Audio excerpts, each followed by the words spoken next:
इय्याका नअबुदु व इय्याका नस्तईन। आज पिछले 2 दिन से काजी काजी हो रहा है मुल्क में। ये जमात इस्लामी के काजी आया नहीं है, ये काजी फायज ईसा की बात है जो आज मनसब काजी पर भी बैठे हैं।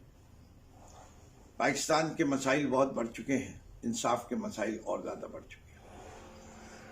पाकिस्तान की जुडिशरी बदनाम हुई भी है। पाकिस्तान का मकाम अदालतों में बहुत नीचे है। हमारी अदालतें 145वें नंबर पे आती हैं 165 के दरमियान। हमें इनका वक़ार को भी बुलंद करना है और ये वक़ार से बुलंद हो सकता है अच्छे फैसलों से, मुनसिफाना फैसलों से। ये वक़ार उस वक्त बुलंद हो सकता है जब लोगों को इंसाफ मिलना शुरू हो जाए। इस वक्त पाकिस्तानियों को इस बात का कुल्ली तौर पे एहसास है कि अदालतें भी जो हैं वो आज़ाद नहीं हैं, कि अदालतें भी हमारी एक ख़ास एजेंसी की धौंस में आ जाती हैं। नाम लेना कोई फ़ायदा नहीं है, सबको पता है किस एजेंसी की और किस इदारे की बात हो रही है। और उस इदारे की भी बात नहीं हो रही, उस इदारे के चंद सरबराह लोगों की बात हो रही है। इसलिए इदारा तो हम जैसे लोगों का ही है। इदारा तो मुहिब वतन पाकिस्तानियों का है। इदारा तो वो लोग हैं जो कि पाकिस्तान के अवाम के अंदर से हैं और पाकिस्तान के अवाम के साथ जुड़े हैं। ये जो अशराफिया है उन इदारों में जो कि बूट पॉलिश करती है अमेरिका की और दूसरी ताकतों की, और जो अपने इक़्तिदार के लिए इस मुल्क को कहाँ बेच के आती है, इसका हमें भी नहीं पता। उस अशराफिया ने हमारी जुडिशरी को भी शायद जल कमाल किया हुआ। काजी फाइज ईसा साहब, जिनको मैं तो जानता हूँ, वो भी मुझे जानते हैं, लेकिन जब से वो जज बने हैं हमारा कोई राब्ता नहीं है। मैंने अपनी ज़िंदगी में जब तक उन्हें जानता था उनको एक निहायत ही समझदार किस्म का इंसान पाया। दानिशमंद थे, वकील थे, उनके पास राय लेने ज़रूर जाता था और हमेशा अच्छी राय दी। मैं उनको डरपोक इंसान नहीं समझता। वो इस शहर कराची में एक इदारा था शहरी, उसके भी सदर रहे हैं और मैं एक बिल्डर था, बट हम एक दूसरे की इज्जत करते। लेकिन अब हो क्या गया काजी साहब, आपको हो क्या गया? आपसे तो हमने इतनी उम्मीदें बांटी हुई थी। आइन इस मुल्क का रोंदा गया। माना आपके साथ शायद किसी ने ज्यादती कर दी, मैं आपको ईमानदार आदमी जानता हूं, मैं आपको डरपोक नहीं जानता, लेकिन ये हो क्या रहा है? पाकिस्तान के आइन को रोंदा जा रहा है। आपने बड़ी खामोशी से पतली गली से निकल गए ये कह के जब 2 इदारों में फैसला हो गया तो मैं कौन होता हूं, आपने कोई जजमेंट नहीं दिया, लेकिन आप ही के एक ब्रदर जज ने जजमेंट लिखा और क्लियरली लिखा कि people who have violated the constitution of Pakistan must be punished, but unfortunately it didn't come from.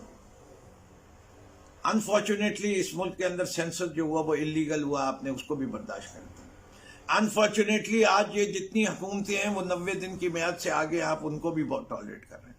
Unfortunately आपने देखा और आपने इंटरवीन किया और दोबारा इंटरवीन किया कि आरओज़ के सिलसिले में आपने सिकंदर सुल्तान राजा जो कि एक बायस्ड आदमी है उनको आपने खुली छूट दे दी और उन्हीं ने जो हम पीटीआई वालों को कहते हैं नाक चने चुबा रहे, लेकिन फिक्र नहीं करें, हम हार मानने वाले नहीं। हमारे लीडर ने कहा हार तो तब होती है जब तुम हार मानो। हम तो हार मानने वाले नहीं और हम वो हैं जो घबराते भी नहीं। घबराएंगे नवाज शरीफ कांपे टांगेंगी बिलावल की, हमारी ना कांपे टांगेंगी ना हम घबराएंगे। हम जो हैं वो हैं जो अपनी कश्तियां जला चुके हैं। हमारे पास सिर्फ एक ही रास्ता है, जीत, और इंशाल्लाह हम जीतेंगे, खुदा की मदद से जीतेंगे, अवाम की मदद से जीतेंगे। हमें वो जो AAA पाकिस्तान का मशहूर है ना, जिसके अंदर उन्हीं ने AAA क्या होता है, सबसे पहले कहते हैं अमेरिका की मदद हो, फिर उसके बाद आर्मी की मदद हो और आखिर में वो कहते हैं अवाम की मदद हो तो आप इलेक्शन जीतते हैं। हमारा AAA कुछ और है। हमारा AAA के अंदर सबसे पहले अल्लाह है, अवाम है, और तीसरा दोबारा हमारे पास जो है वो क्या है, अदल है। یہ ایک عدل کے لیے بھی آتا ہے، عادل ہے۔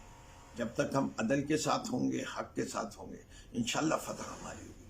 قاضی صاحب، آپ کی طرف قوم دیکھ رہی ہے، مذاق نہ اڑائیے، خاص طور پہ دل دکھوں کا مذاق نہیں اڑائیے۔ جب آپ کہتے ہیں کہ آپ کو پتہ نہیں کہ عمران ریاض خان کون ہے، جب آپ کہتے ہیں کہ صداقت عباسی کو اغوا کس نے کیا، وہ تو آئے نہیں کمپلینٹ کرنے، آپ کے خیال سے انہیں نے ہمیں اس قابل چھوڑا تھا؟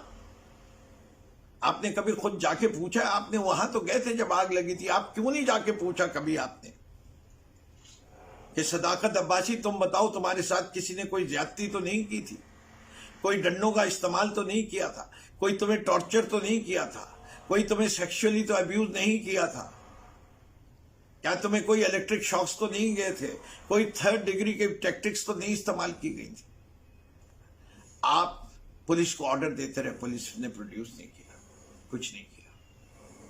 مسنگ پرسنز، ہم پاکستانیوں کے چہرے پہ ایک بدنما داغ ہے، مسنگ پرسنز ہونے ہی نہیں چاہیے۔ اب اس پہ آپ تحریک انصاف کو الزام نہیں ٹھہرائیے گا، ہم بارہا کہہ چکے نہیں ہونے چاہیے۔ یہ انسانی حقوق کی پامالی ہے۔ آئی ڈونٹ کیئر کہ وہ لوگ پاکستان کے خلاف کام کر رہے ہیں، نہیں کام کر رہے، پہلے پرنسپل کو مانیے۔ آڈیو ویڈیو ٹیپس، یہ تو بھلا کرے اسلام آباد ہائی کورٹ کے ایک جج کا کہ اس نے یہ کیس اٹھایا ہوا ہے، یہ جائز نہیں ہے۔ جو جمشید دستی کے ساتھ ہوا، آپ نے جمشید دستی کے پاس گئے، 4 دفعہ کا MNA، وقار بڑھتا آپ کا بھی اور جمشید دستی کا، شاید کچھ اس کے آنسو پہنچ جاتے۔ آپ نہیں جاننا چاہتے، کسی اور جج کو بھیج دیتے، حقیقت معلوم کریں کہ جمشید دستی سچ بول رہا ہے یا جھوٹ بول رہا ہے۔ اور اگر جمشید دستی سچ بول رہا ہے تو جس طرح مختار مائی کو جس طرح لوگوں نے زج کیا تھا اور کئی لوگوں کے لیے قرار واقعی سزا دی گئی تھی، تو اس SHO کو اور اس ریڈنگ پارٹی کو بھی وہی سزا ملنی چاہیے۔ Please the entire judiciary of Pakistan, we plead to you, let there be justice, and justice must be seen to be done. Let's not only talk and make hollow promises. یہ عمل کی دنیا ہے، عمل کر کے دکھائیے، جہل کا خاتمہ کیجیے۔ اس ملک میں جہالت بہت پھیل چکی ہے۔ ہم سب کے اوپر فرض ہے کہ ہم ملک کے بارے میں پہلے سوچیں، اپنی ذات کے بارے میں بعد میں سوچیں۔ جو ادارے اور اس کے سربراہ صرف اپنی ذات میں مگن ہیں، ان کو سوچنا چاہیے کہ دنیا کا کوئی ادارہ نہیں کامیاب ہو سکتا، خاص طور پہ جو عوام کا ادارہ ہو، اگر عوام اس کے ساتھ نہ کھڑی ہو، چاہے وہ عدلیہ ہو، چاہے وہ بیوروکریسی ہو، چاہے وہ فوج ہو یا کوئی سیاسی جماعت ہو۔ ان چاروں کی پذیرائی اسی وقت ہوتی ہے جب اس ملک کے لوگ ان کو عزت بخشتے ہیں۔ یہ سبق سب یاد رکھیں، اپنے فیصلوں کے کرتے وقت یہ سوچیں کہ میں کسی عوام میں سے کسی کا دل تو نہیں دکھا رہا، کیا میرے اس فیصلے میں عدل کی بو آ رہی ہے یا نہیں، یا ظلم کی کوئی روش نظر آتی ہو۔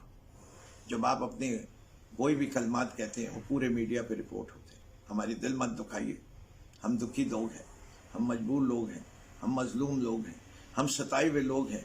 ہم 76 سال سے اس ملک کی بربادی کو دیکھ رہے ہیں، خون کے آنسو بہہ رہے ہیں آنکھوں سے، لہو ٹپک رہا ہے، چہروں سے خوشی غائب ہو چکی ہے۔ اب وقت آیا ہے کہ ہم اپنے اس نظام کو بھی درست کریں اور اپنے مستقبل